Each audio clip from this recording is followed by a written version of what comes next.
സാമഗായനയിലേക്ക് ഏവർക്കും സ്വാഗതം. കണ്ണൂർ ജില്ലയിൽ മട്ടന്നൂരിനടുത്ത് സ്ഥിതി ചെയ്യുന്ന ചരിത്രപ്രസിദ്ധവും മനോഹരവുമായ പുരളിമല മുത്തപ്പൻ മടപ്പുരയിലേക്കാണ് നമ്മൾ ഇന്ന് കടന്നു ചെല്ലുന്നത്. ശ്രീ മുത്തപ്പൻ്റെ ഐതിഹ്യങ്ങൾ ഉറങ്ങുന്ന മണ്ണും വീരപഴശ്ശിരാജാവിൻ്റെ ഒളിത്താവളവുമായിരുന്ന പുരളിമലയുടെ പ്രകൃതി ഭംഗിയിലേക്ക് പോകാം നമുക്ക്. കണ്ണൂർ ജില്ലയിൽ മട്ടന്നൂർ നിന്നും അല്ലെങ്കിൽ ഇരിട്ടിയിൽ നിന്നും പേരാവൂർ വഴി ഇവിടെ എത്തിച്ചേരാം. ശ്രീമുത്തപ്പൻ തൻ്റെ അവതാര ലക്ഷ്യം പൂർത്തിയാക്കാൻ ഭൂമിയിൽ പാദം പതിപ്പിച്ച മലകളിൽ ഒന്നാണ് പുരളിമല. കുന്നത്തൂർപ്പാടിയിൽ നിന്നും വലിയ മുത്തപ്പൻ അഥവാ തിരുവപ്പന പുരളിമലയിൽ എത്തിയതായി പറയപ്പെടുന്നു. ഇവിടെ വച്ചാണ് അദ്ദേഹം മറ്റൊരു ദിവ്യപുരുഷനെ കാണുന്നത്. തിരുവപ്പന അദ്ദേഹത്തെ ചെറുക്കൻ എന്ന് വിളിക്കുകയും കൂടെ കൂട്ടുകയും ചെയ്തു. ഈ ചെറുക്കനാണ് ചെറിയ മുത്തപ്പൻ അഥവാ വെള്ളാട്ടം.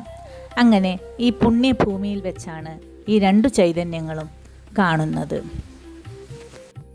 വന്നവരെ ആരെയും മടക്കിയിട്ടില്ല, പോയവരെ ആരെയും വിളിച്ചിട്ടുമില്ല. കണ്ടവരാരും ഒഴിഞ്ഞിട്ടില്ല, ഒഴിഞ്ഞവരാരും കണ്ടിട്ടില്ല. വിശ്വസിച്ചവരെ ചതിച്ചിട്ടില്ല, ചതിച്ചവരെ വിശ്വസിക്കുകയുമില്ല. ജാതിയുടെയോ മതത്തിൻ്റെയോ മതിൽക്കെട്ടുകളില്ലാത്ത സന്നിധി. ഉള്ളുരുകി ഒരു വട്ടം മുത്തപ്പ എന്ന് വിളിച്ചാൽ ഓടിയെത്തുന്ന കാരുണ്യം. കൊടുക്കുന്ന വഴിപാടുകളിലല്ല, ഭക്തൻ്റെ നിഷ്കളങ്കമായ ഭക്തിയിലാണ് മുത്തപ്പൻ സന്തോഷിക്കുന്നത്. ശ്രീ മുത്തപ്പൻ്റെ നാട്ടിക്കല്ല്. ശ്രീ പുരളിമല മുത്തപ്പൻ മടപ്പുരയുടെ കിഴക്കുമാറി വയലിൻ്റെ നടുവിൽ അസാധാരണത്വം തോന്നുന്ന ഒരു കല്ലും ആൽമരവും പതിറ്റാണ്ടുകളായി ഭക്തജനങ്ങൾ ആരാധിച്ചു വരുന്നു.